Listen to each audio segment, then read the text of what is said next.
১ জুলাই গুলশানে Holey Artisan রেস্তোরাঁয় জঙ্গি হামলার অন্যতম মদতদাতা সিরিয়ায় অবস্থানকারী নব্য জেএমবি নেতা ডাক্তার রোকন। রাজধানীর রূপনগর ও আজিমপুরে জঙ্গি বিরোধী অভিযানে নিহত অবসরপ্রাপ্ত মেজর জাহিদুল ইসলাম ও তানভীর কাদেরীও সংগঠনটির অর্থের যোগানদাতা। ডিএমপি মিডিয়া সেন্টারে প্রেস ব্রিফিংয়ে এমন তথ্যই জানালেন ঢাকা মহানগর পুলিশের কাউন্টার টেরোরিজম ইউনিট প্রধান। ডাক্তার রোকন যে সিরিয়ায় চলে গিয়েছে, সে ৮০ লক্ষ টাকা দান করে গেছে।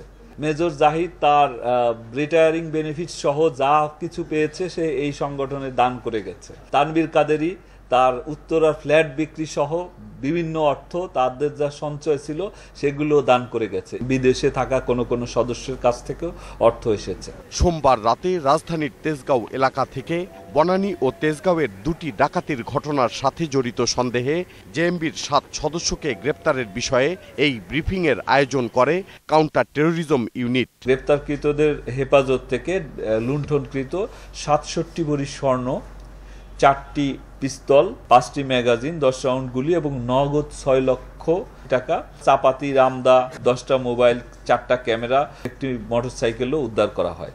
গ্রেপ্তার জেএমবি সদস্যরা নব্য জেএমবি নয়, শায়ক আব্দুর রহমান প্রতিষ্ঠিত মূলধারার জেএমবির সাথে জড়িত, আর তাদের বর্তমান নেতা সালাউদ্দিন সালেহীন বলেও জানানো হয়।